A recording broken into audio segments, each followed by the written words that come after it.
This is Michael Cowan, and welcome to Trial Lawyer Nation. When the jury panel comes into the courtroom and the bailiff says, "All rise," I know we're here. And it doesn't matter who they are, nobody should be above the law. A lot of us talk about that, but you've actually done it. That's how you also maintain quality control over your practice. Yeah. That's a question I get asked a lot, and here's the answer. Welcome to Trial Lawyer Nation, your source for guidance to win bigger verdicts, get more cases, and manage your practice. And now, here's your host, noteworthy author, sought-after speaker, and renowned trial lawyer, Michael Cowan. Welcome to another episode of Trial Lawyer Nation. Today I'm excited to have Keith Mitnik on the show. Keith is an exceptional trial lawyer. He's got a $90 million verdict, 10 eight-figure verdicts, and a ton of seven-figure verdicts under his belt. Unluckily, he's going to come and talk to us a little bit on how he did that, so you can do it too. Keith's role at Morgan & Morgan allows him to be in trial almost every month of the year, sometimes 2 or 3 times a month. So that keeps him sharp. It's continuing an incredible legacy, and like I said, he's not only a great trial lawyer, but he's generous, and he shares what he's learned. Keith has written a great book, Don't Eat the Bruises, How to Follow Their Plans to Spoil Your Case. You've probably heard about the book, because we've talked about it a few times on the show before, and some of the ideas we've gotten from it. Trial Guides has been nice enough to offer a discount to any of our listeners, so if you want to get the book, and you go to trialguides.com and you enter Mitnik19 as a discount code, they'll give you 10% off. It's not an advertisement. I'm not making any money from doing this, but they were nice enough to do it, and it's a good book, and I appreciate them doing that. In this episode, Keith and I are going to discuss how Keith became a trial lawyer, the mental process you should do before you ever step into a courtroom, the wisdom of the wise, which is a series of questions Keith says you should ask yourself before every contested case, the methods he uses to persuade a jury to give full damages on a case, and Keith ends by sharing the pep talk he gives himself before every trial. This is a great episode. It's packed with awesome information. I learned a lot. I have no doubt that you will too, so let's start the show.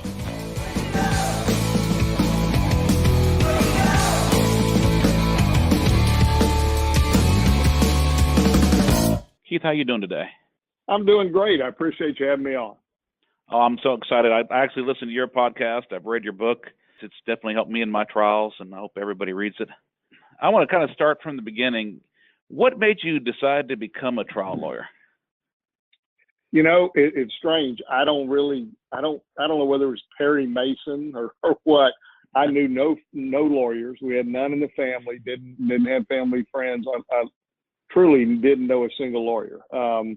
But my mother, before she passed, told me that there was something my mom was a guidance counselor herself, and that some guidance counselor from way back in elementary school or middle school, somewhere in there, had some note in the file on me, said I want to be a lawyer. And as long as I can remember, I said I'm going to be a lawyer. And it just kind of happened. So I'm not sure what motivated it, but something got stuck in my head, and that was the only thing I decided I was going to be, even though honestly, I didn't even know what the heck it really meant.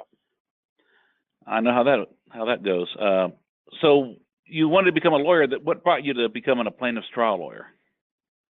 Well, as it all started out, I always thought I was going to be a criminal defense lawyer, because the only thing I knew was from TV, and it was always criminal. Nobody saw civil lawyers back, when I was growing up on TV. So, and then I had a professor in law school that I worked for. When I told him, do you know who are the best trial lawyers in Orlando? Because that's where I was from, and wanted to actually north of there, in a little town called Eustis. But and he said, yeah, I know 2 of the best. They happen to be partners, and I'm going down to meet them. And I said, great, will you take me? And he said, yeah. And I was in the second year of law school and never even been on an airplane. And I get down there and I find out they're civil, which I didn't even really know what they did. And I said, hey, sorry, man, but I thought I was going to do criminal. He told me there are a lot of good criminal lawyers out there, but by and far, the majority of the best lawyers out there do civil. You want to be a trial lawyer, be civil. So that's how it came to be. So once you decided you wanted to do this, there's got to be a learning curve between being a new law school graduate and getting a $90 million verdict. What did you do to learn how to become a trial lawyer? Honestly, I was a very fortunate guy that the 2 lawyers that my professor introduced me to, he chatted me up. We all went to lunch, and they hired me to work that summer, and I ended up going to work for them as soon as I got out of law school. Never even interviewed with anybody else, and they were plaintiffs, civil litigators, and they were exceptional. Just very different, both of them.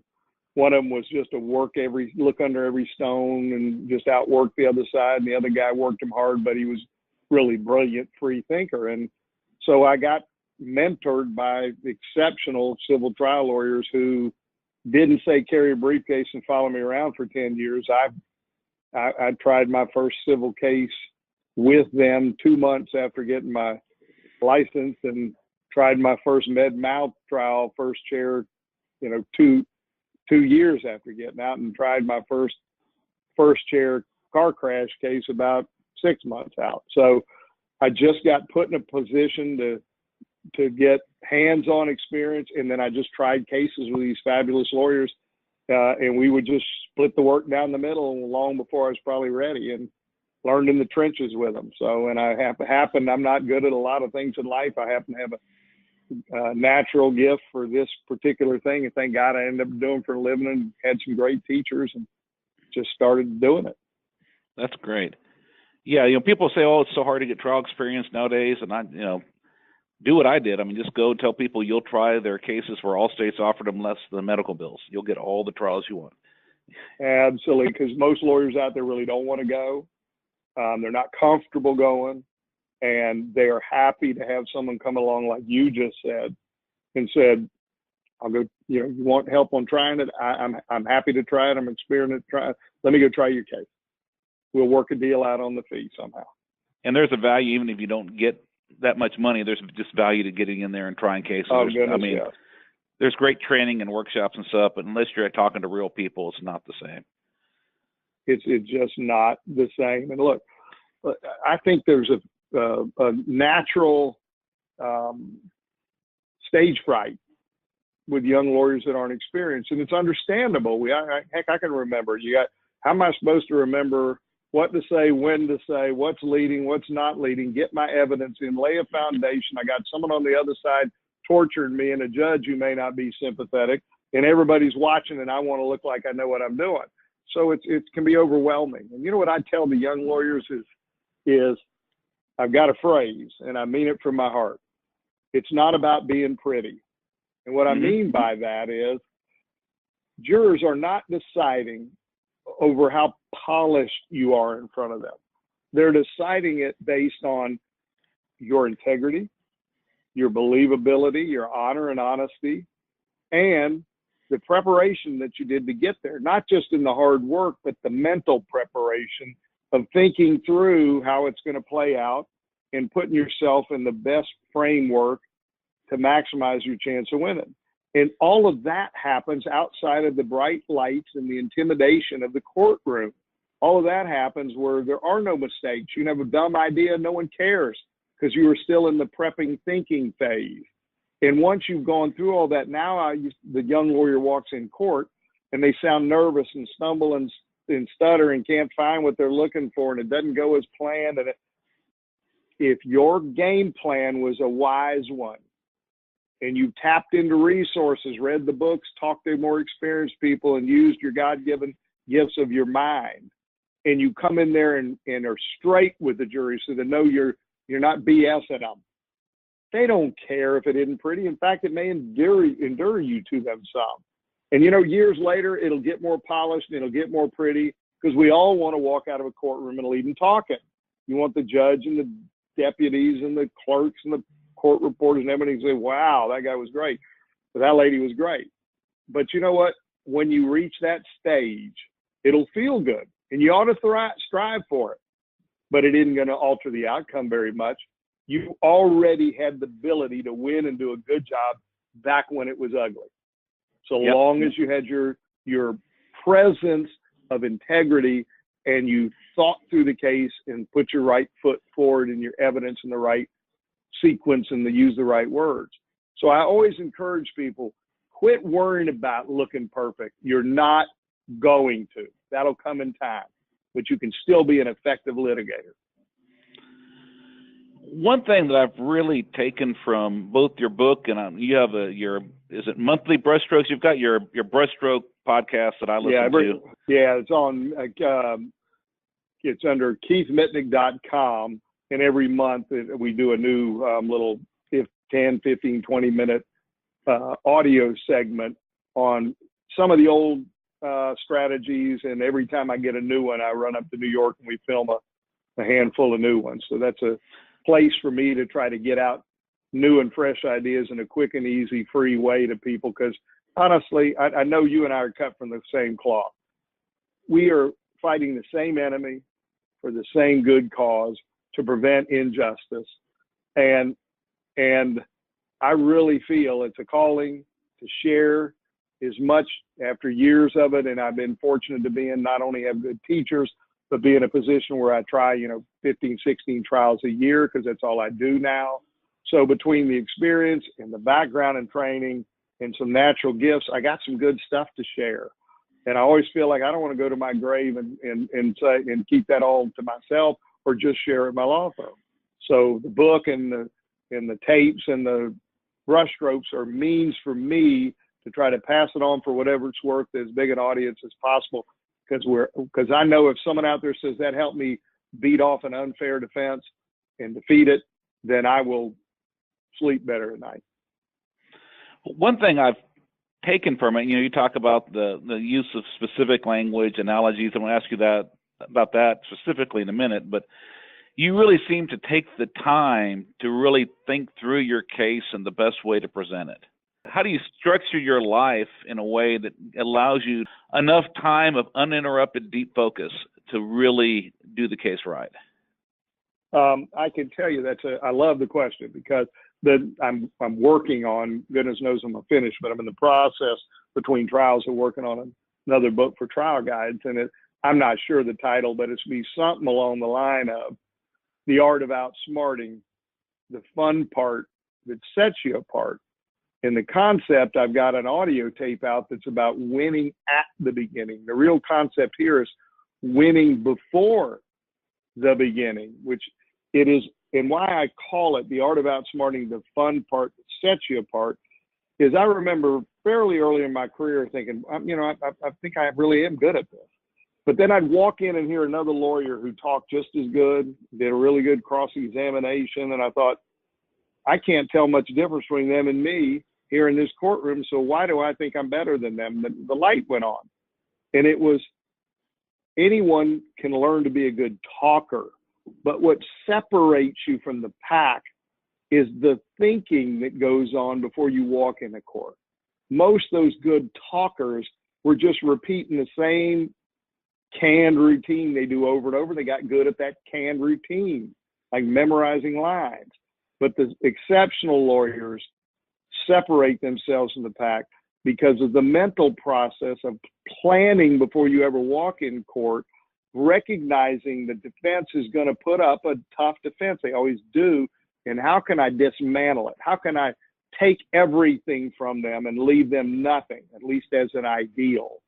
So I tell people it's the part that will separate you, but it's also the fun part, because working a problem in a case is like carrying around a crossword puzzle or a Sudoku or whatever kind of games you like to play.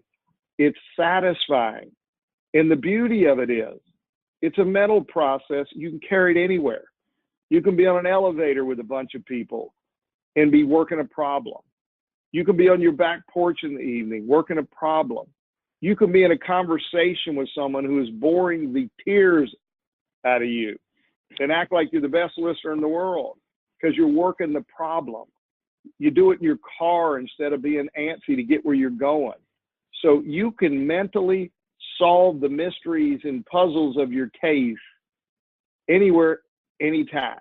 Now, some of them require more intense focus. That may be on your back porch. That may be close your door in your office. It may be leave your office and go down to the coffee shop.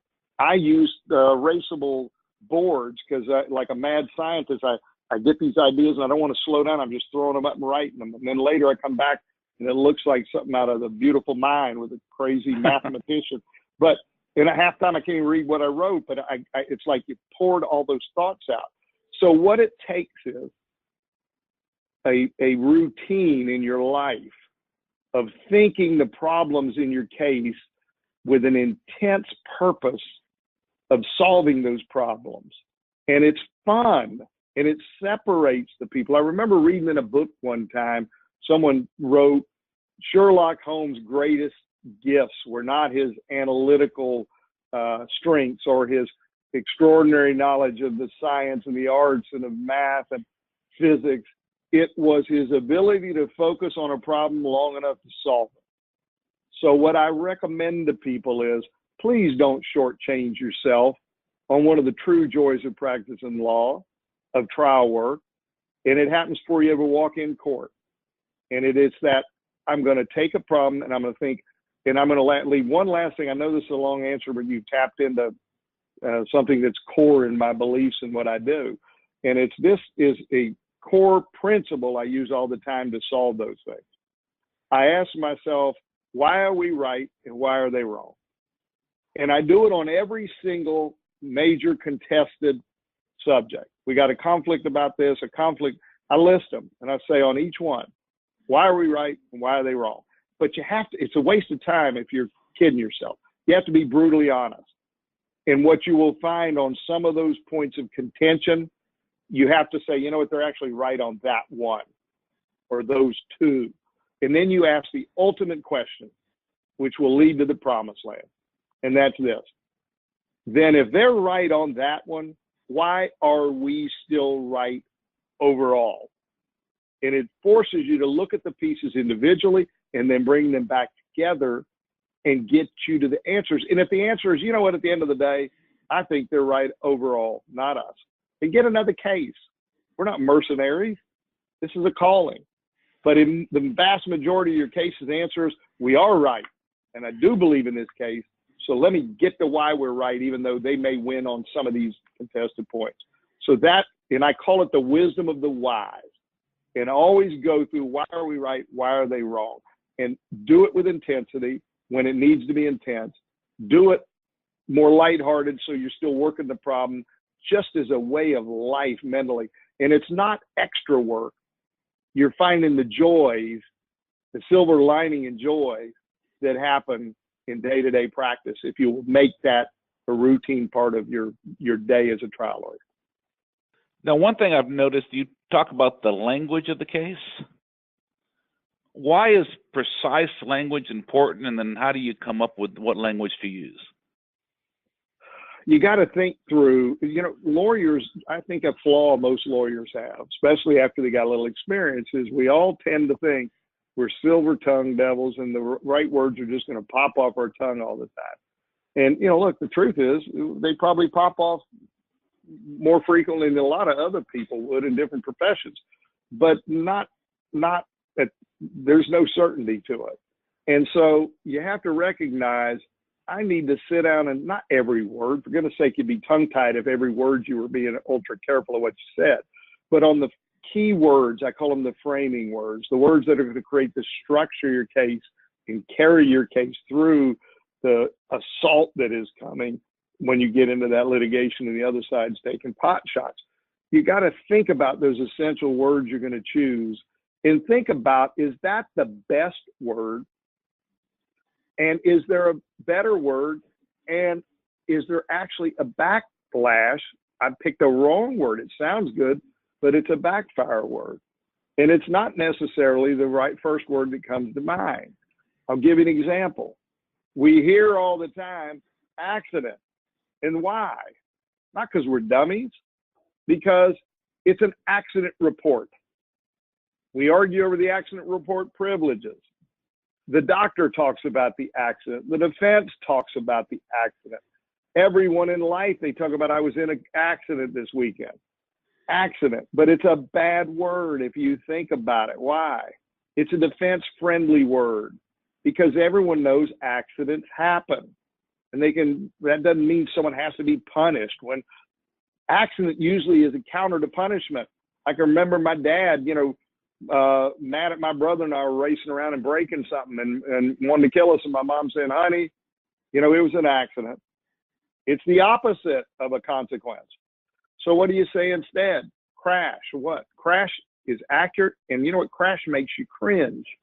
Mm-hmm. And so you can go on. It's in, it's part of what's in my book. I got an old chapter on it.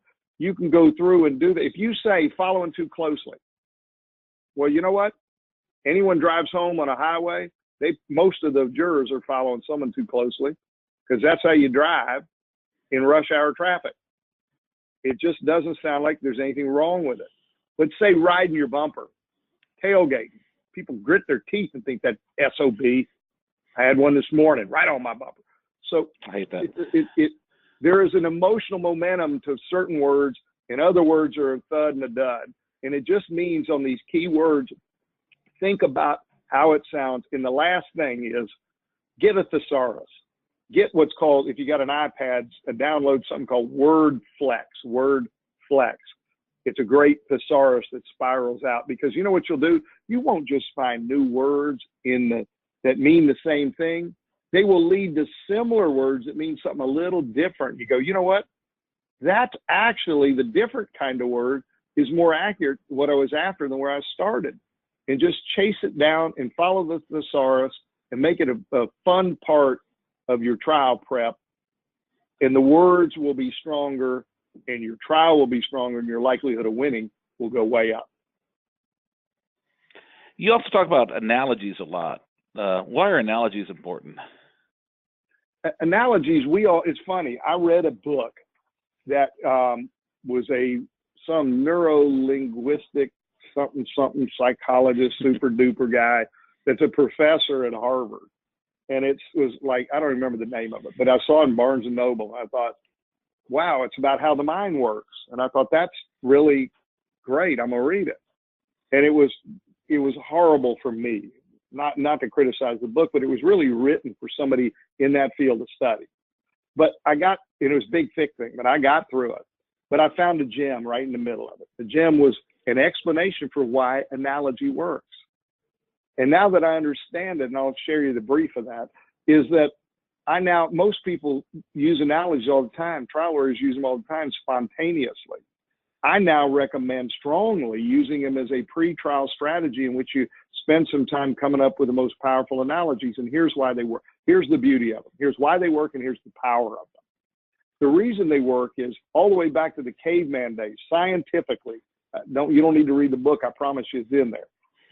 Scientifically, people cannot understand or fathom a concept or an experience for which they have no personal experience. Our minds are limited.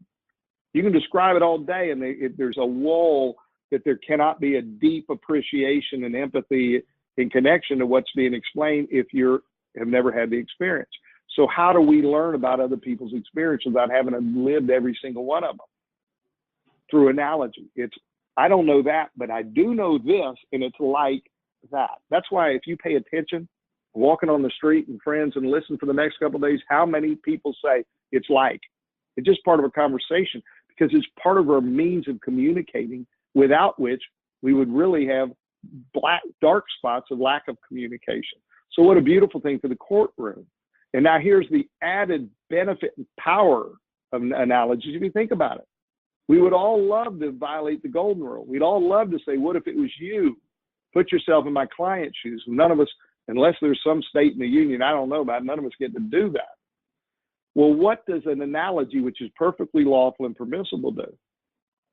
It is saying, here's something for which you yourself have had a similar experience. So it is not a golden rule violation, but it is a permissible empathy tapping into the person's own experiences. So they're very powerful. They're very powerful. I use them all the time. So anything you say, it's like, and people will get it. I got an analogy that'll bring it home for somebody who's got, a neck pain, but it's not the kind of pain that is interfering with doing.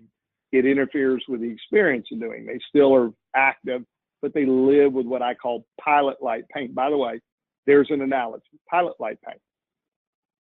Everyone knows what a pilot light is. Anyone got a furnace? They got that pilot light. Hot water heater, pilot light. It is that gas light It's always there burning at a very low level, flickering, and sometimes it'll flare up, but it never goes away. Pilot light pain. People get it. Bam, there's an imagery. You get it. A lot of analogies are snap fast, which I love. This one's a little bit longer, but boy, is it a potent one.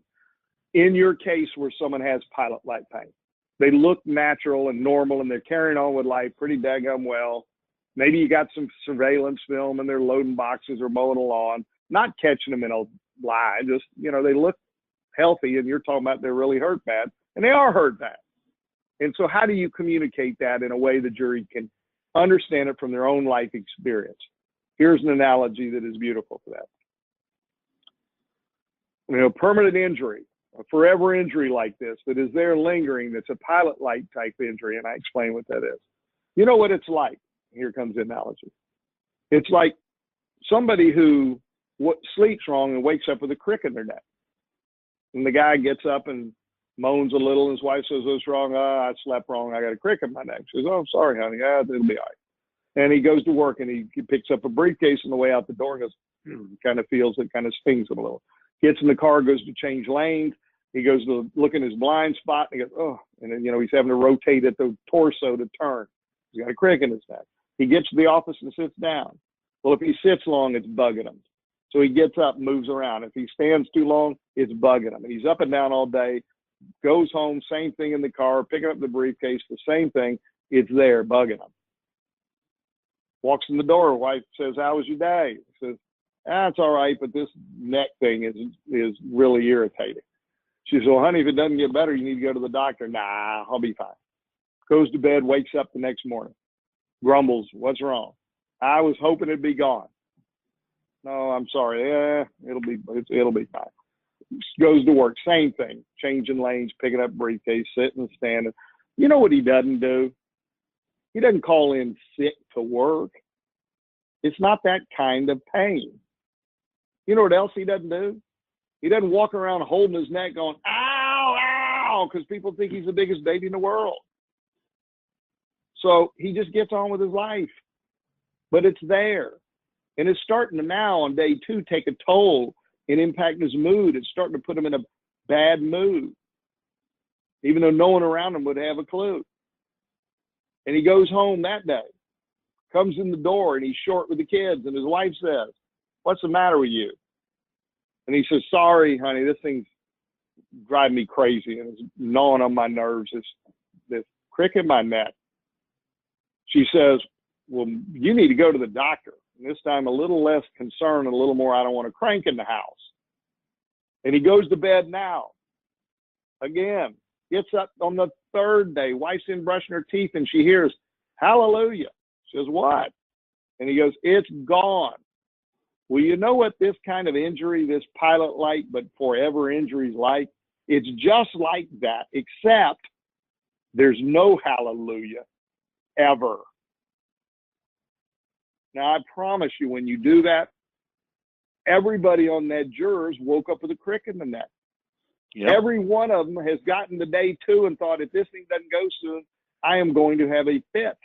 Everyone was relieved to no end when it was gone. And everyone is going to say, if you telling me someone thrust that into my life unnaturally and it never, ever went away, it was a new way of life, you'd have to back up a truck of money to put me through that. I get it. That's a big deal. And how did we get there? Analogy. Why does it work? Because the jury can understand it independently and through their own lives. So that's the true power of analogy. So what are the things you do to persuade a jury to give fair damages in a case?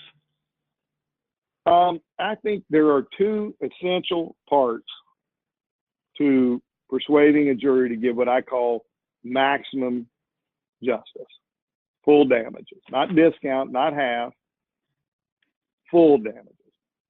And it's this. And the first one's going to sound silly, but it's not at all. It's extraordinarily important. And the first one is, you've got to believe. You've got to believe. And I want to come back to that and talk to that for a minute, but let me give you the second one first. The second one is you need to present them with a reasonable damage model. You need to show them that this number that may on a surface appear to be high really is fair and reasonable because it is justifiable. You have validated it with some model that makes sense. And if you believe and you validate, then the jury's not going to punish you even if they disagree. Think about it.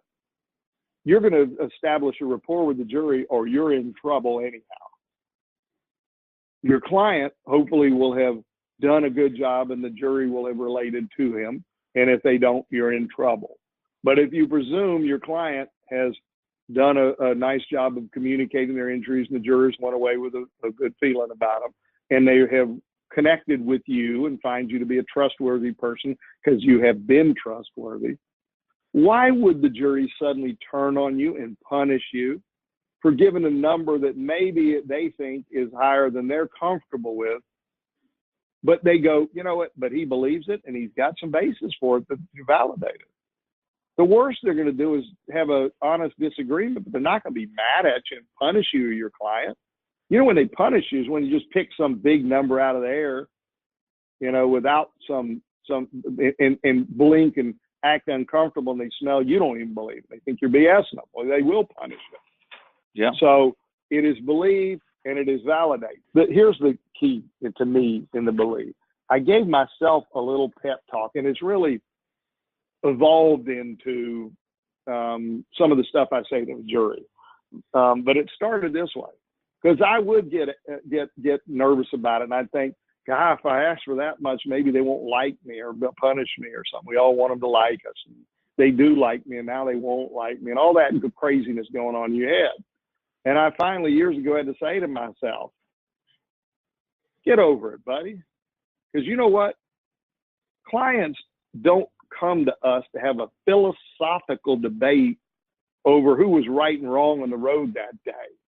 I mean, they want to be proven right, but they didn't come down, hire you and sign a contract and go through all of the hassles of a litigation just to have a declaration of philosophically they were right on the road that day.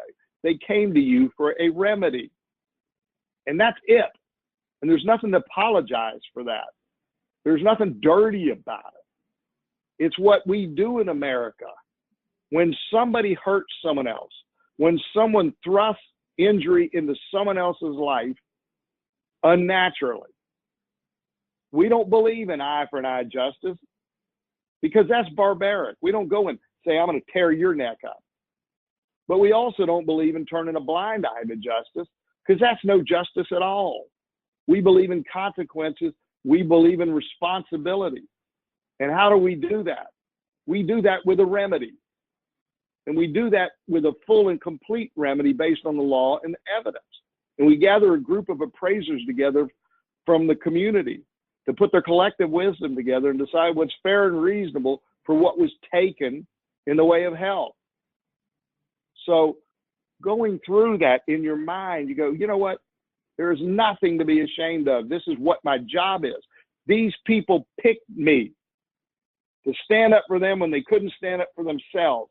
And the standing up is all about getting them a complete and full remedy, meaning maximum justice, not jackpot justice, maximum justice, which is a righteous thing. So that kind of a self-talking to is important. And I'm going to give one other thing that I think helps people get over their queasiness about asking for full justice. And it's I believe one of the biggest problems plaintiffs' lawyers have when it comes to damages is bias. And everyone is going to think I mean bias with jurors. And for goodness sake, that's correct. And that's a big part of my book on how you eliminate bias in jury selection through artful use of challenges for cause. But I'm actually talking about a different kind of bias. It's your own bias. You've decided the case is only worth X because someone else has told you that and they told you it for years. Well, they were wrong. Because we can't use the golden rule on a jury, but you know where you can and ought to for every case when you're trying to assess what's a fair and reasonable amount for full justice, maximum justice. You need the golden rule yourself. What if it was me? What if it was me? And that herniated disc that got a surgical recommendation, and the person that chose not to have the surgery, and they're still active and they still throw the football and walk or run or whatever, but they do it with the pain in the background all the time, gnawing at them, that pilot light pain, but it's always there, but they can still carry on, even though this is as good as it's going to get. And over time, when the aging process overlays on those damaged links in their spine, it's just going to get worse in time. But right now it's this way. Well, you know what? If you were to say, well, that's worth, $100,000 settlement, 50, 150, whatever. I bet you if someone came to you and said, all right, we're going to do it to you, and it's $100,000, you'd slap them for suggesting it. It's like, think about this. Next time someone walks in and got a pinky cut off and you think, no, that ain't worth all that much. Well, think about this. What if we said, we're not going to rip it off. We're going to give you anesthesia and do this real nice, but we're taking your pinky. Wonder where the starting conversation would be before you had any interest in that. So we need to use the golden rule on ourselves, and we need to overcome our own biases, and we need to give ourselves pep talks so that we believe, and then we need to come up with good damage models so when you say it to the jury, there's not a hesitation because you really believe and they know you believe, and then you support it in a reasonable fashion. And the worst that's going to happen is they're going to discount it some because they disagree, but they are not going to punish you. And that's the long version of in my mind, the process necessary to get full and complete justice, not some lesser version of it. We'll return to part 2 of this podcast in just a moment. Each year, the law firm of Cowan Rodriguez Peacock pays millions of dollars in co-counsel fees to attorneys nationwide. Are you an attorney with a catastrophic injury or wrongful death case you'd like to discuss with host Michael Cowan? If so, you can reach Michael by calling 210-941-1301 or send an email to michael@cowanlaw.com. We now return to the rest of this episode of Trial Lawyer Nation. Can you give an example of a damage model? Let's talk the case you've been talking about. A doctor said it's bad enough to need surgery, but they can live with it, so they'd rather not risk the surgery, but they're still going to have to live with that pilot light pain the rest of their life. Sure. I have a list of them. Again, anyone wants to see them in detail. I don't want to keep pimping my book, but I don't make hardly any money off it. And it's sold. It's not like I'm worried no one's going to buy it. When I first wrote it, I thought, what if no one buys it but 2 copies and one of them's my mom? It'll be embarrassing. Well, hallelujah. It's one of their classics and it's sold well. So I'm not trying to get everybody to run out and buy my book. we're having this conversation, and I have a passionate belief in passing on as much as I can for people to assess which parts they like or don't. And if it helps somebody a little bit, great. If it helps somebody a lot, then even better. But I love to get it out. I always feel like I'm shortchanging when I'm done with a talk like this. And I know if I say go get the book, it gives me peace of mind. There's a whole bunch more in there, and I don't feel guilty I left something important out. Because as soon as you and I hang up, I'm going to go, damn it, I didn't talk about this and this, and that was important to me. There we go. But so my point is, I got in detail a bunch of good damage models in the book. But having said that, let me give you an example of probably the one I use most. And I didn't invent it. It's been around when I was a baby lawyer, and most lawyers use some version of a per diem argument, unless you happen to be in a venue that doesn't allow it. Most venues do, but I have tried cases across America that didn't. But if it's permissible, the per diem argument, but I do it in maybe a little different way. I used to run math and do it all on a chalkboard, and I never felt good with it. So here's how I do it now. I would say something like this. Let's say we got a client who's, 35. Let's say you got 40, 50 years life. Let's say 50 years life expectancy. I got a 30-year-old. We live life moment by moment, minute by minute, hour by hour. We do not live it in chunks. Sometimes when things are going bad, we love to skip ahead. A week, a month, heck, some bad years, you'd like to skip the whole year, but we don't get to do that. It's not an option. We have to live life moment by moment, hour by hour. That's just the reality of it. And my client's injuries are very significant. And my client will live with it the rest of his life. It even interferes with his sleep. Not that he can't sleep, but because he's constantly having to, move positions so he doesn't wake up and have it worse, he's flopping all night. And if we were to take merely $10 an hour over my client's life expectancy, that comes to $5 million. Now, that's a lot of money, but that's a lot of hurt for a lot of time. And some people, when we were doing jury selection, didn't want to be associated with a large verdict like that. And we appreciated them being honest about it. None of them are here. But every one of you were comfortable with returning a verdict that matched the evidence under the law and not bringing any outside concerns in here.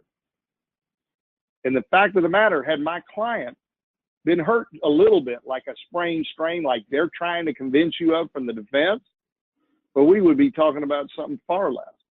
If my client had been 85 when it had happened and had this same injury, we'd be talking about far less. But those aren't the facts of this case. And the facts of this case are a lot of hurt for a lot of time. And that's simply what it adds up to. And that's fair and reasonable. Now I'm going to sit down and save a little time for rebuttal. Now, that's kind of the model of how I like to do. And you see, I skipped all the math and all. And I don't worry that it doesn't add up to the penny. You say that comes to about. Now, be honest. You don't want to say, all right, it really comes to $3 million. I'm just going to say 5 for God's sake. But I'm saying if you're off, 10 grand here, I don't care. I've said, and you tell them the life expectancy of 50 years, that's just an estimate. It could be a lot more, might be less. But if you take the life expectancy, it comes to about, boom, and I give them a nice round number like that. So that model to me works very well in a per diem. Obviously, if you have somebody who's 80, per diem's not the route. We have, you do one that's in the book that's about all times not created equal, and we talk about that. So they're just, sometimes if you got a lot of economic damages, you can use multiple of economics. I have one where we say if you had if someone was hurt and someone wanted to do an experiment to see what impact it would have on someone's life to live with a particular kind of injury, and they wanted your client to volunteer. But they were going to, of course, if they went through it, they were going to come up with a fair amount to pay them to go through it. And they came to him and they said, before we talk about an amount, I've got to have full disclosure and tell you what to expect. And it's going to start like this. And you start telling the story, everything they go through, and you take it all the way through, 80 years old, later in life. And would anyone start that conversation at less than, let's say, $5 million? Of course they wouldn't. Now, in fairness, no one in their right mind would agree to do it voluntarily. However, no one asked my client's permission. So that is a fair and reasonable way to assess this and a reasonable measuring stick to look at it. So another one is if you have multiple injuries, I'm giving you the Reader's Digest abbreviated version, but there's more to it, but you get the idea. And then there's, just to throw one more out, would be if you have multiple body parts hurt. Let's say you got a knee hurt, hip hurt, and a shoulder hurt. Your neck hurt, shoulder hurt, and knee hurt. Well, I do what I call what if it was only. I say, look, it's easy to come in here and for us to say, look, he was in a car crash and was banged up and got some orthopedic injury. But that wouldn't be fair, just to lump it all together and treat it as one thing, because that's not the way he has to live it. So what if we were to take it? What if I were here and the only thing we were talking about is that knee injury? It was it. Everything else was fine. What would we be talking about? Then do a mini closing argument on the knee. And then when you're done, write it on the board. And when you're done, say, now, what if we were here and it was only the injury to the shoulder and everything else was fine? And you do another mini closing argument. You write it on the board. Then you say, now, what if it was just the neck, just a herniated disc? And you did, and none of the other. And you do another one. And then you say, but in fairness, folks, we can't just come over here and add these up and say, all right, that's a fair and reasonable. Because the fact there are three of them doesn't make it each one individually less. The cumulative effect of having to live with that is a heavier burden. So the beginning of the conversation is whatever the total is.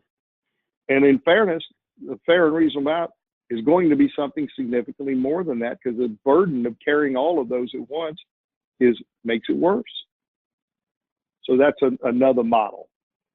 But the point is, you can see in each one of them, I started with the believing, then I validated it with something that made sense. And one last thing, I used to say compensation. David Ball, I did a trial guide seminar with David Ball up in DC that was his, and he'd asked me to come, and I did part of it with him, and we had dinner, and brilliant man, and a great jury consultant. And I've used a lot of his stuff and read his books and have one sitting by me on my shelf. So I'm a fan. But one thing that I used the David Ball on damage and talk compensation, I still believe very much in it. Would recommend anyone to read it. It's a great analysis. But one, we started a while ago, but the importance of picking the right words. Just to me personally, subjectively, I've never been crazy about compensate because I worry it sounds like a payday. So I've picked a different word that feels better to me. And there's nothing wrong with compensating. I did it a bunch of times. I got a bunch of good verdicts talking about it. So it's not like it's a bad word. I just, preference to me, taken. I like taking. And the reason is nobody likes to have their stuff taken. When you're a little kid and your brother takes your toy, you take it and snatch it back and someone ends up crying. You're a teenager and say, I call shotgun, and your buddy runs and beats you to the front right seat. You drag him out by the scruff of his neck. You take an adult. Why do you think people have a fit about taxes? They don't like their money being taken, and for goodness sake, try to take someone's gun. Nobody likes to have their stuff taken. So I like the mental imagery of talking about damages in the form of what was taken in the way of health.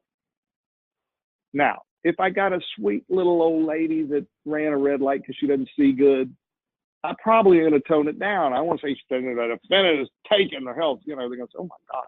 In that case, I'd say, how much was lost in the way of health?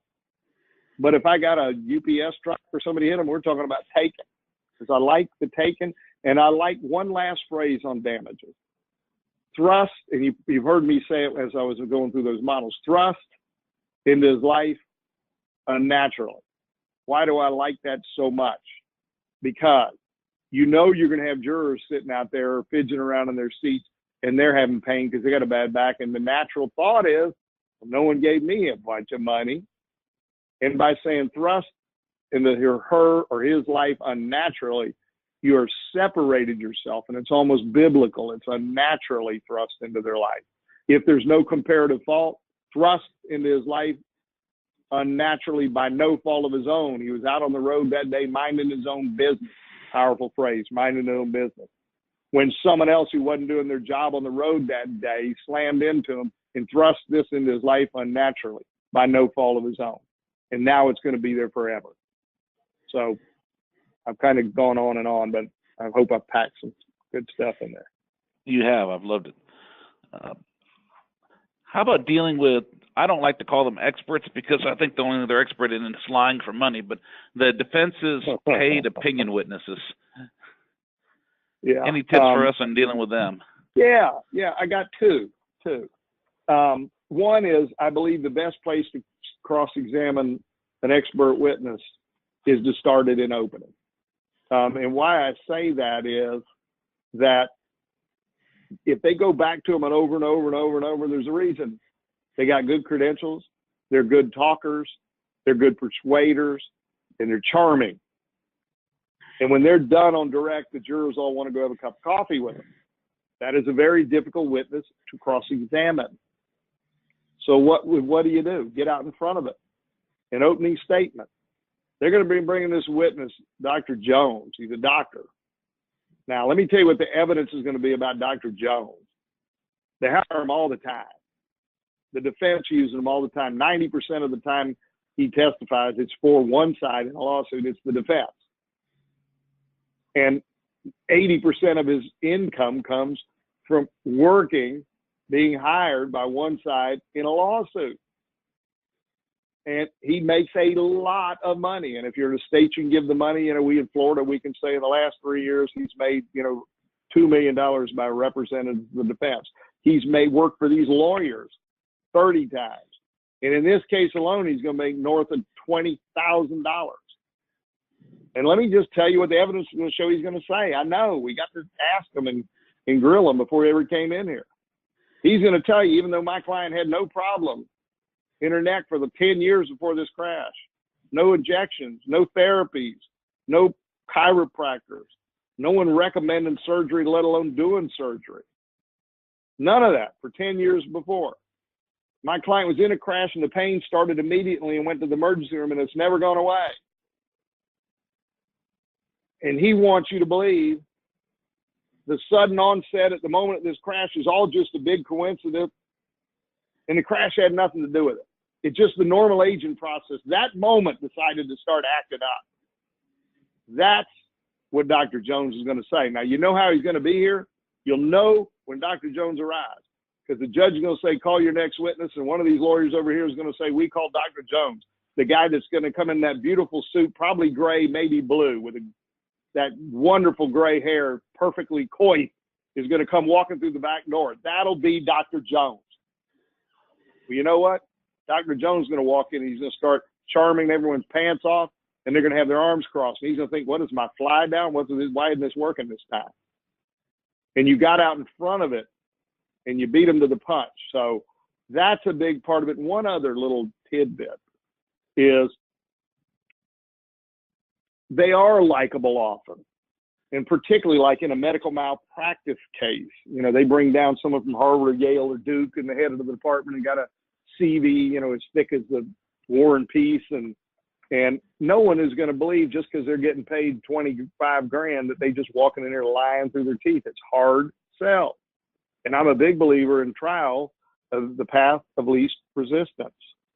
So one of the things that that I think lowers the bar from you having to convince the jury he just made it all up for money, even though he probably did. I just don't want to have to prove it if I don't have to. And here's a good little way to get there. Look, Dr. Thomas may be a good man. He's certainly got a lot of good credentials and done a lot of impressive stuff. And he's a good talker. So, but sometimes even the best of men or women, whatever it is, can get carried away by the competitive spirit. They meet with the lawyers. The lawyers are paying for their time. And they have strategized together. Maybe ate dinner together. They spent time together. And that person knows they want to win this lawsuit. And sometimes people can get carried away by the competitive spirit and fudge and push the envelope, say things that aren't really so. And it isn't they just woke up and said, I'm going to just, start telling whoppers. But they just get carried away by the competitive spirit. And they go from being a reliable educator, just let the chips fall where they may, to kind of a paid persuader. And they want to argue about everything. And they're always pitching it for their side and won't concede anything. And you don't have to decide which kind of witness this is. But Dr. So-and-so is going to come in here, and then you kind of start hammering them again. So the concept of carried away by the competitive spirit is several notches lower than big fat liar. And I think that's an effective framework to deal with some impressive expert. Now, we all know the guy that's hired. I'm talking about the guy coming from Harvard, Yale in a med mal who doesn't test.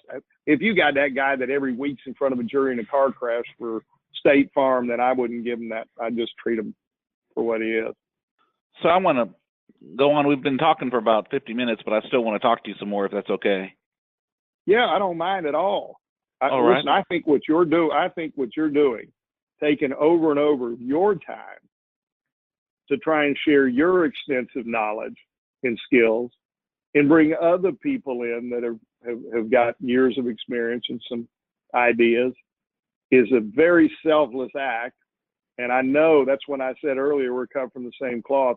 Anyone that's going to the time, trouble, and expense you are to share this information out with our fellow men and ladies that do the same work as us, I know your soul's in the right place. I appreciate what you're doing for everybody. It's akin to me writing that book. It's hard work, but it's God's work.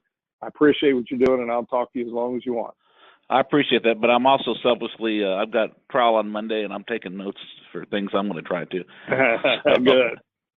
Trial Lawyer Nation is proud to partner with Trial Guides, leader in continuing education for civil plaintiff and criminal defense trial lawyers, with books, DVDs, CLEs, live webinars, and more. Visit trialguides.com and use code Mitnik19, that's MITNIK, the number 19, at checkout to receive 10% off Keith Mitnick's products. This Trial Lawyer Nation discount includes Don't Eat the Bruises, How to Foil Their Plans to Spoil Your Case, and Winning at the Beginning, The Untapped Power of Voir dire Opening, and Beyond. The discount expires on August 31st, 2019. And now, back to the show. So, what are some things you think you could add? We can learn from you on voir dire. I believe that voir dire is, of course, your rapport building, and of course, your information gathering. But at the end of the day, unless you're fortunate in trying cases in some very plaintiff-friendly venue, and there are a few of them around the country, but the vast majority aren't. And I've been in a few of them, and it's like, gosh, I don't know what to do. I don't have hardly any bad jurors on the. I shouldn't say bad. They're not bad people, biased jurors. But most of us try cases where if you don't have nearly enough peremptory challenges to end up with a fair trial. So if you want a true even Stevens fight, leveling the playing field, you've got to get very good at using your challenges for cause instead of peremptory. And I've watched jurors get worse because they've all heard all the false publicity and propaganda about all these frivolous suits and things. And so a whole lot of folks walk in with a bad taste in their mouth. And the truth is, the defense is going to offer up just enough evidence. If they've got a leaning one way or the other, they're going to go, I was fair. None of that affected me. His case was just made more sense to me. It's because that evidence is fulfilling their anticipated what they were looking. They're looking for exaggerating. Well, they're going to make something look exaggerated. So I feel like you have to, as best you can, eliminate bias. The best little, again, this is a whole big part of the book, and we'd be 3 more hours if I really, really talked about it. But I will give this little tidbit. There are certainly jurors out there who are wanting to lay in wait and tank your case. Well, this probably won't work on you. That's a peremptory. You'll know who they are, and it's probably just one of your peremptories. But I've found there are good people, honest people, decent people, somebody I'd like to sit and talk with and like, but I would hate to have them on my jury because they have beliefs that don't square with a case, a personal injury case, which we're going to be talking about a lot of money. They think it's, exaggerating, it's profiting off of suffering and all that stuff. So how do I take the fundamentally honest juror and get them to say the kind of quote magic words under whatever your case law is to either establish a rock solid challenge for cause or at least put yourself in the best position that the judge will use his discretion or her discretion to exercise, to grant your challenge for cause. And what I've found is the quickest way to get there is back to the power of analogy. You give them a little analogy that'll make the point for them. Here's an example. Good morning, folks. My name's Keith Mitnik, and I represent Miss Jones over here. And we're going to be asking you questions about life experiences, opinions you have that could potentially impact you if you sat on the case. Could end up unintentionally giving the defense side a bit of a leg up, and where we may be at a bit of a disadvantage, not on purpose. It's just human nature. We all have opinions or on subjects or beliefs on subjects or feelings on subjects that if you were asked to be the judge of it, you'd come into it some bit of predisposition that could have an impact. And the idea is for us to say, you know, you may be great down the hall in a different case, but we need to go through this to determine it. And the only way to find out is to have an honest, you know, this is an honor system, and let's just get it all out on the table and talk it out. Everything will be all right. Is everybody all right with that? Yeah. It's like if we were ever in a competition to see had the best pies, and it was down to 2 pies, and one of them was cherry pie, and one of them was apple pie. And I was picked randomly out of audience to be the judge. And it just so happens I'm not crazy about cherry pie. How many of you think the only right thing for me to do would be to reveal that to the contestants and let them decide what to do with it? And all the jurors will nod yes. How many of you think, particularly the one that's got the cherry pie, is going to want to know I'm not crazy about cherry pie? They'll all nod. I say, now, likewise, does everyone agree that not only is the right thing for me to do to reveal that matter of taste, but to also be honest with myself and not sugarcoat the potential impact it might have on me in spite of my best efforts to put it aside? Not to suggest that I would take some dried up, sorry pie that happened to have apple filling and a wonderful succulent pie that happened to have cherry filling and throw it over the filling. I wouldn't do that. But all else equal, when I bite into the cherry pie, my lip curls a little. I can't help it. That's the way I'm wired. So does everyone agree that not only would the right thing be to reveal it to the contestants, but to also be honest with myself and not sugarcoat the potential impact it might have in spite of my best effort to push it aside, because that's just the way I'm wired? Does everyone agree that it'd be the right thing to do too? They will all say yes. And then you follow up with, because you know what? Maybe I'd be better off down the hall judging the chilies. I pretty much like all the chilies. And then the final piece is to say, does anybody here think under that situation that by me being honest with the contestants and telling them about it and honest with myself, that somehow made me sound like an unfair person or weak-minded? And they'll all say no. Does everyone think that was the honorable right thing to do? They all go, yeah. I'll say, okay, now this case got nothing to do with anything as silly as pie contest. This is a serious matter involving a car crash and personal injuries. I need to know how many of you have feelings against personal injury cases in general. Bad taste in your mouth, distrust, think people tend to exaggerate, think there's abuse, a lot of abuses, so that you would come here honestly with some feelings against. I find who they are, find out a number on a scale of 1 to 10, how strong, with 10 the strongest, 1 the weakest. And then I circle back after I've gathered it and go to someone I think will model it right and ask, would it be fair to say that given your feelings that, it'd be hard for you to assure the court you could be completely fair and impartial. You'd be as fair as you could possibly be, but the human nature of it is that it might have an unintended impact on you because you have a right to your beliefs. You don't surrender them just because you got a summons to show up here. Is that a legitimate concern? Try to put it aside, but you couldn't assure the court you could completely do so. Yes, thank you. I really appreciate your candor. How many of the rest of you feel that way? Go get the hands and say, did you mean to tell me by raising your hand that you couldn't assure the court? Same thing. Now, very early in that process, I always say, now, I don't want to put words in your mouth, but my shorthand way to save time here, when you raise your hand or say something, I'm going to say repeatedly, did you mean to say? Because that's what I'm hearing. But sometimes I don't hear what you meant to communicate, and we need clear lines of communication and no misunderstanding. So if I ever say to you, did you mean to say, and I'm off the mark, for goodness sake, tell me so. Everybody all right with that? I'm simply doing it that way because it's faster than me saying, tell me some more, tell me some more, tell me some more. Because I got a bunch of these subjects and we got a bunch of you folks, and it's going to take a while. This saves time. But I don't want there to be a miscommunication as a result of it.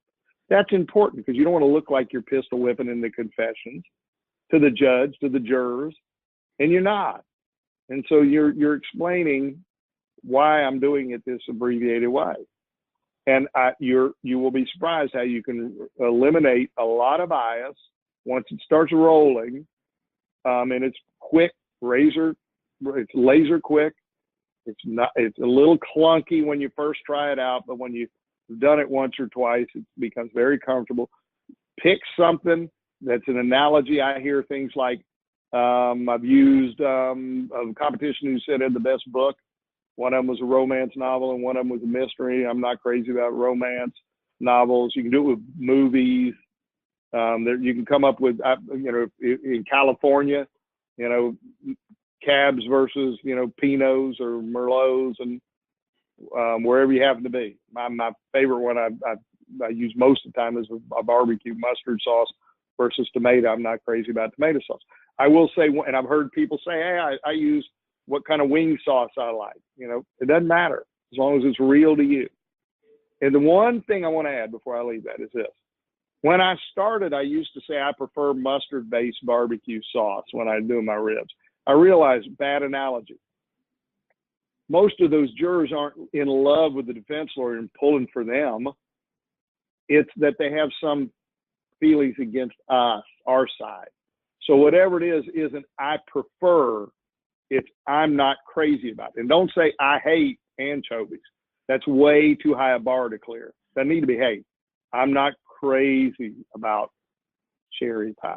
Set the bar low and make it, the point is something you're not crazy about, because the jurors are not crazy about this personal injury stuff. And then I go through personal injury, then pain and suffering, and whatever other issues. Motorcycle rider, if you're going to ride around on a motorcycle and not put yourself in the protective cage of a car and you get hurt and sue over your injuries, I need to know how many of you have feelings against it. Say, you assume the risk. Some of it, you're going to be at least be partially at fault, no matter what the evidence shows as to whether you caused the crash, just because you got out there on the motorcycle.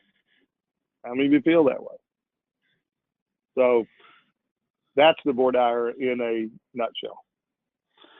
One way I've been getting a lot of jurors off for cause and voir dire is by talking about the burden of proof, because a lot of the tort reform jurors just don't feel comfortable awarding money damages based on a, more likely than not standard. What are some of the things you do to talk about? Because I got the best phrase I ever used on burden of proof from your book, but I'll let you talk about it. But what are some of the things you do to talk about the burden of proof? I will do that. Before I go into that, I will add, I agree wholeheartedly. I know you're a good lawyer. I've heard about you. I've heard about your results. And now we're here talking about this. Your use of the burden of proof is very insightful. I like tying the burden of proof cause questions to damages. Now, we're going to be talking about millions of dollars here. We're going to be talking about a lot of money, whatever it is. And a lot of folks, when it comes to, if you're saying, look, if you're going to be talking about that kind of money, I'm not comfortable with this lighter burden. I think it needs to be something closer to beyond a reasonable doubt if you're going to be talking about that kind of money. I just find the general burden of proof question will get some of the biased jurors. When you tie it to significant verdict, the likelihood of rooting out biased jurors goes up, and the likelihood of getting cause challenges go up. But I was just about to say, sorry, I am confident that's what you're doing. I just wanted to reiterate it. But in any event, the change that I did was I like I've changed up what I used to do for years on it.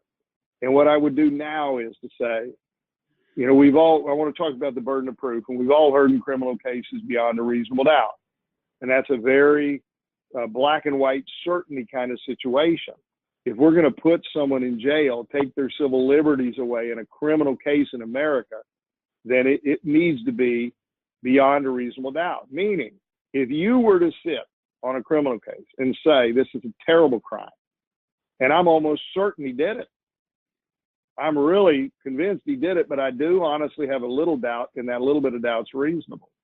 Under this very high burden of a criminal case, if you were following the law, you would have to say under those circumstances, not guilty, and watch that person you're convinced did it walk out the door on your watch and your vote. It's a very difficult thing for jurors to do. But that's the way it is in a criminal case. You often hear in criminal cases, creating doubt creates an out. And we've all seen it.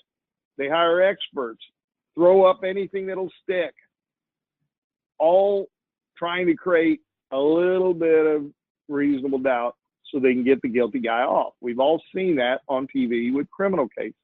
Well, this isn't a criminal case. This is a civil case. And creating doubt does not create an out here. Here, we're talking about what's more likely right than wrong. It's a much more user-friendly, common sense-based approach where you weigh the evidence and say, I've heard it all, and I think they're probably right. Makes more sense to me. Does everybody understand that lighter burden here? Because no one's going to jail here. Okay, but having said that, particularly when we're talking about a lot of money here in a personal injury case, and particularly on the subject of proving non-economic damages, pain and suffering damages.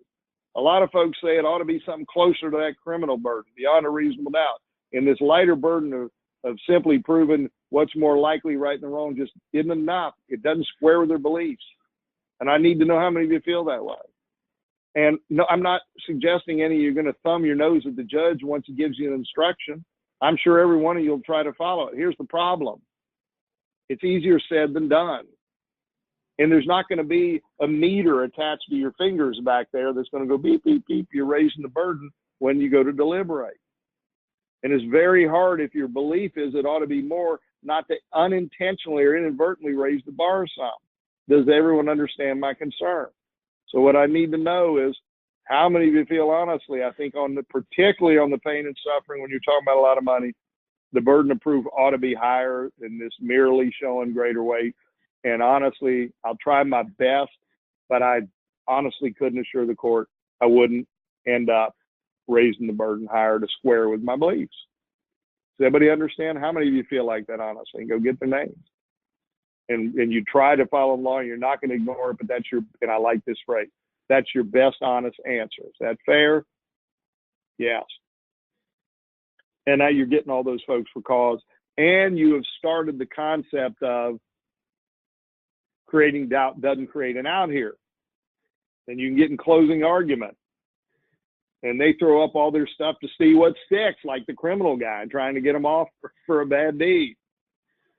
And you say, you don't go back and say, this is a criminal case, you can't just throw up whatever sticks. You're in some states like Florida, you draw a mistrial. But you can say, remember, we talked about it in jury selection.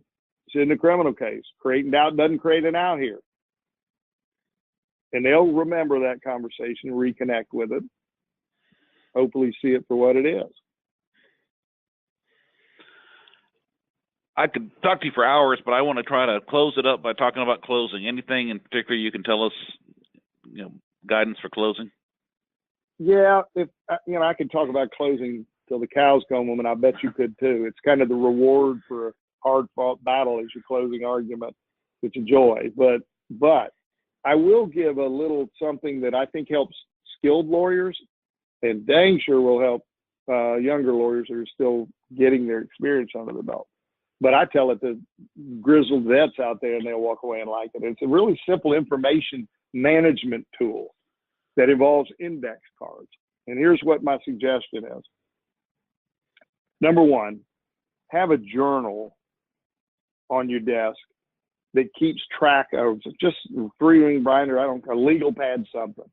And whoever's up with the witness, your trial partner, keep track of the highlights of what the witness says, or something needs to be followed up on. Not everything like a scribe. You got, a court reporter there. I mean, gosh, that's good enough to make maybe the cut for closing argument.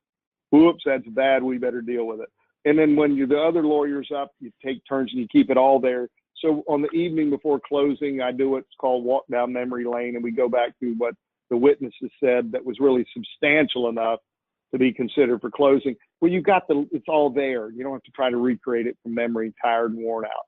So that's one, but that's just now I want to get to the index cards. I keep a folder, and I always have index cards at the table. And it's a good way to communicate without too much whispering, because the jury sees you whispering, they think you're talking about them. And you can't eliminate whispering, but I try to hold it down, and passing the cards back and forth is a good way to do that. But more importantly, for closing, with those index cards, when big things are happening while someone is keeping the journal, I'm also, if it's something I make a note for closing, I'm putting it on an index card. And at the end of the day or on a break, I just throw them into that folder. And it gets thicker and thicker, and I end up with a big, thick thing of these index cards from the trial with all these thoughts. If I'm home in the evening or we're having dinner during trial with my trial partner and we talk about something, I got a good argument or something happened and a thought that's good for closing, all that goes in there. Now, it's time to get ready for closing. I pull all those cards out. You start going through them. Inevitably, there'll be duplicates when you throw it out, or inevitably there's something you say I'm getting rid of, that's not worth it. So you cull through, and now your deck is smaller than it started at the index cards. And by the way, by going through it, it's starting to pack it into your mind. Then I create 3 separate individual cards aside from the stack. One of them is my final words. And whatever I decide I want to say at the very end of rebuttal, I put it on a card. Why? Because by the time you get to rebuttal and at the very last thing, you're tired. You've poured your heart and soul out. And you don't want to be going, what was those guys? I had a really great way to finish. What the hell was it? Now, the truth is, those last words probably don't amount to a hill of beans to the outcome. But they matter to you. Because if you bumble at the very end, that's all you're going to remember the whole time during deliberations. You want to finish strong. So I have my final word card. Then the next individual card is I'll hate myself cards. And I put those like 10 things, 6 things, no more than say 12. You've got 40 on there, it's worthless. 10 or less, hopefully.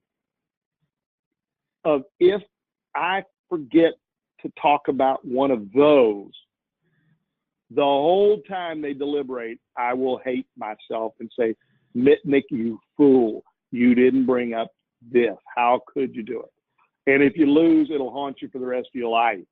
That's what goes on I'll hate myself card. So I got final word, hate myself card, and one other. It's a damage card. And on it, I put the economic damages down to a penny.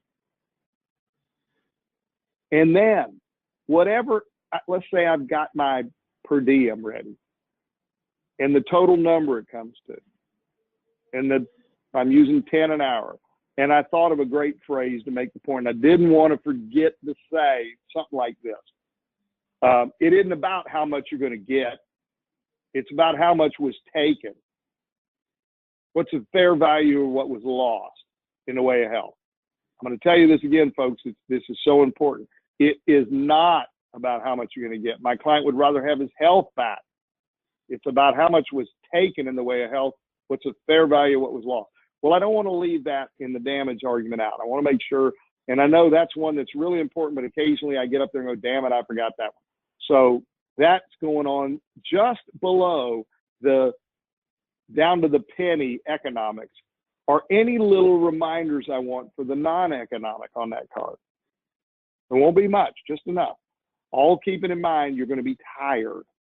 So I then will take my stack, and I'm preparing. I'm going, you know what? Now my stack's pulled down. I have my 3 cards. Then I'm thinking about closing and what I want to say and points I want to make. And I start adding cards. And now my stack's getting bigger. Then I go back through the stack again and cull and realize, all right, never mind. This one doesn't seem as important. And I actually now once again got 2 on this. And I cull again. Then I do something else. I reshuffle the deck because I know looking at it, I'm never going to get through all of this. I don't have enough time. So I want to make damn sure the most important is on the top and the least important is on the bottom of my stack. And then I realize some of that I want rebuttal. And I move that part of those over and I put a card on top that says rebuttal and put a rubber band or a gator clip. The front end has a rubber band or a paper clip. And the bottom of the rebuttal stack always finishes with I hate myself card and my final word card. Now, I'm ready to and separate, just sitting out by itself is my damage card. So I got the bigger stack for the front end, the smaller stack for rebuttal that ends with I hate myself, final word, and it just off by itself, the damage card. Now, I don't touch the cards except the damage card for the front end of closing. Because you know what? By having gone through it repeatedly, it's like being back in high school or college using flashcards. Stuff starts really sticking in your mind. Plus, you know the trial. You're up to your neck in the facts and passion and everything from trying it. And you've gone over these cards and culled and added and shuffled and put them in priority order. And the beauty of them off a legal pad is you can shuffle the order aimlessly like you're shuffling a deck. And so now I'm ready to get up and deliver my close with no notes and no index cards. But you know why I have peace of mind for that?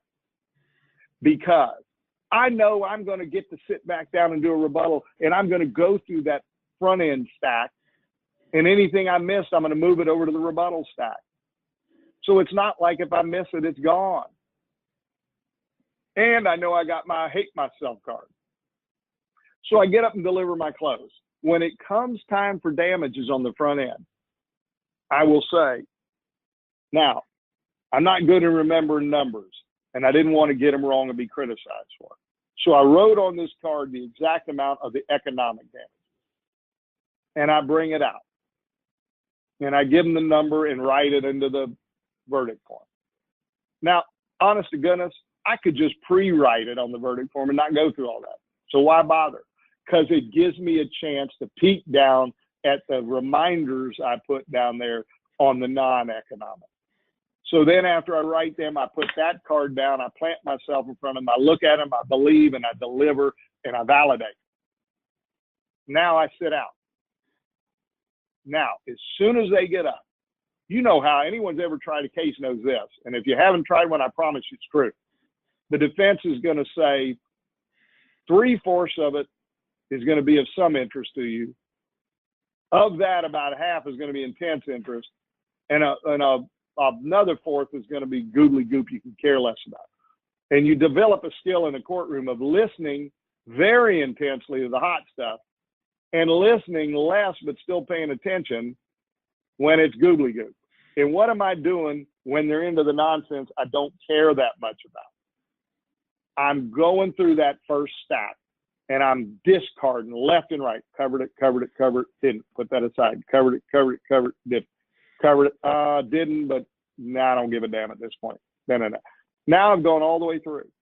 Now, while I'm doing that, I get interrupted because now suddenly I'm listening and he's into something hot. And I'm going, now that's bullshit. I have an answer to that. And I take a fresh index card and I scribble it down. And he goes, oh my God, I can't believe he said that. As if he's ignoring the fact, yes, the doctor said the patient was pain-free on this visit. But the very next entry says, has had significant neck pain since the crash. And they're just playing that game again of cherry picking and taking it out of context. I can't believe they didn't. I make a little note. Put that index card on. And I'm throwing them away. Covered it. Save. Didn't cover it. Covered it. Don't need to cover it. Covered it. Whoop, new one. Add it. New one. Add it. New one. Add it. All right. Back to culling. In and out of listening intently and downtime culling. Now I've culled. I now got a stack here with all my new cards of listening to them and the remainders that I skipped, and I move them over into, I now have one deck left for rebuttal. And it's all there, the pre-existing rebuttal, and always at the bottom, I'll hate myself, and always at the very, very bottom, last words. And I put them all in one stack. And now, as they're closing, you know what I'm doing? I'm reshuffling the deck again, always leaving those last two on the bottom. Moving the more important up. Moving the more important up. Whoop, more bullshit. I'm right, furiously. Put it in. All right, now I need to reassess. I'm shuffling. You know who's watching me over there like a madman working these cards? The jury. And number one, I'm a distraction, which is a good thing. And number two, it leads to this moment, because now it's time for rebuttal. And now I bring my cards with me. This time I got my cards. And I stand up and say, all right, folks, I'm going to move a little quick. Madam Court, I'm going to apologize in advance. I'm going to be talking a little bit faster than I normally do. I don't have much time, and I got a lot to talk about, because every one of these cards is something they said to you that I'm going to have to set the record straight. For example, boom, I'd get the first one and it's a kick in the teeth. They told you this, as if you would have forgotten. You were here in the courtroom taking notes, as if you forgot what that very same, boom, and I put that card down. Next, they said, I look at it. You remember he just said this. How about boom, boom, boom, just kicking their ass with every card is just another pummeling. You're pummeling with those cards. And I say to them, you probably saw me over there writing. I'm trying to keep up with all the things they said I'm going to have to now address, because this is a search for the truth. And that's what every one of these cards are.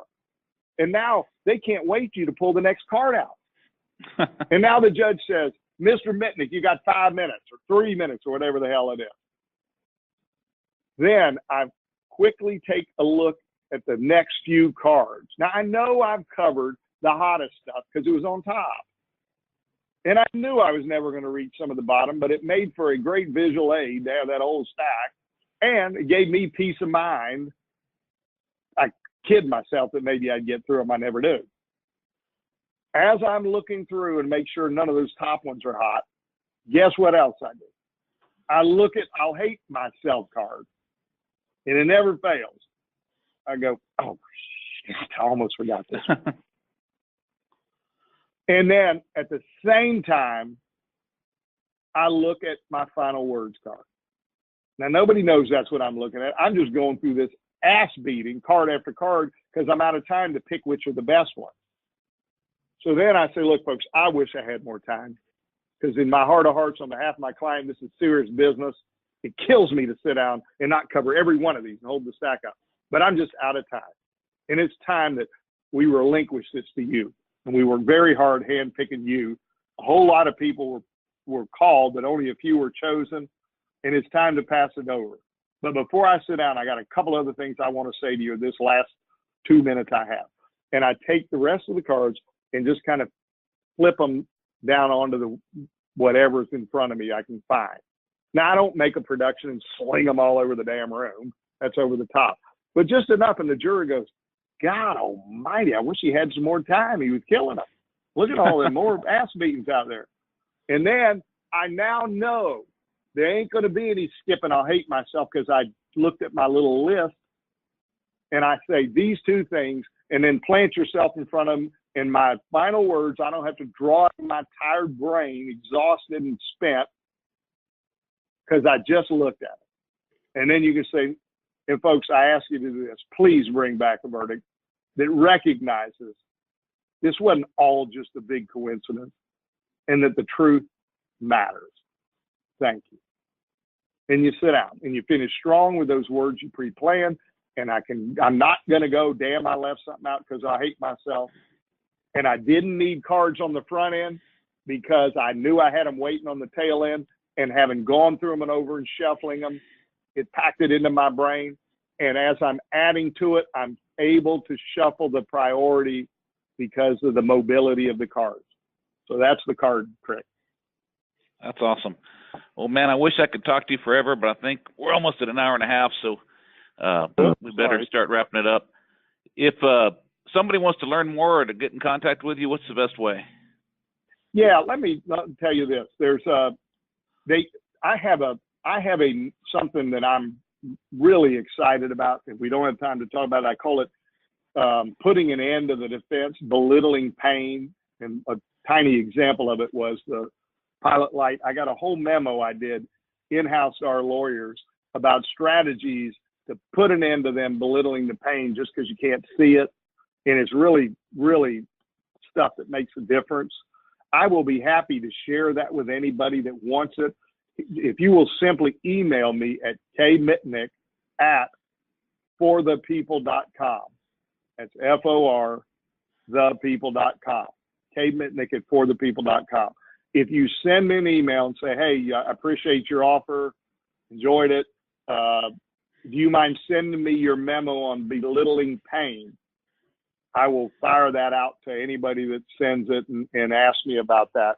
And the last thing while you're at it, if you send that, I am planning sometime probably in the fall of this coming year, a 2-day seminar here. I go around the country and give them, and I thought I'll do one here.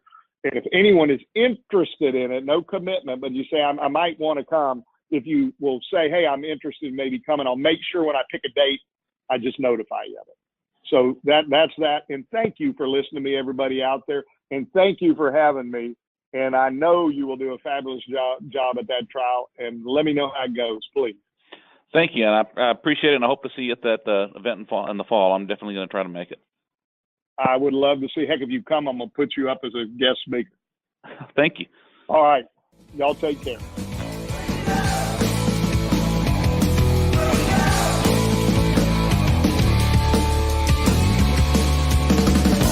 Thank you for joining us on Trial Lawyer Nation. I hope you enjoyed our show. If you're a regular listener, be sure to visit our website, www.triallawyernation.com, to opt into our mailing list and stay updated on our new episodes. And if you have a Facebook account, send us a request to join our private group called Trial Lawyer Nation-Insider Circle. This exclusive group will allow you to hear about our podcast before they air, interact with the show, and get a sneak peek at some of the behind-the-scenes moments. If you're not on Facebook, you can always contact us via email at podcast@triallawyernation.com. I love to hear from all of you, so please continue to send us emails. Thanks for tuning in, and I look forward to having you with us next time on Trial Lawyer Nation.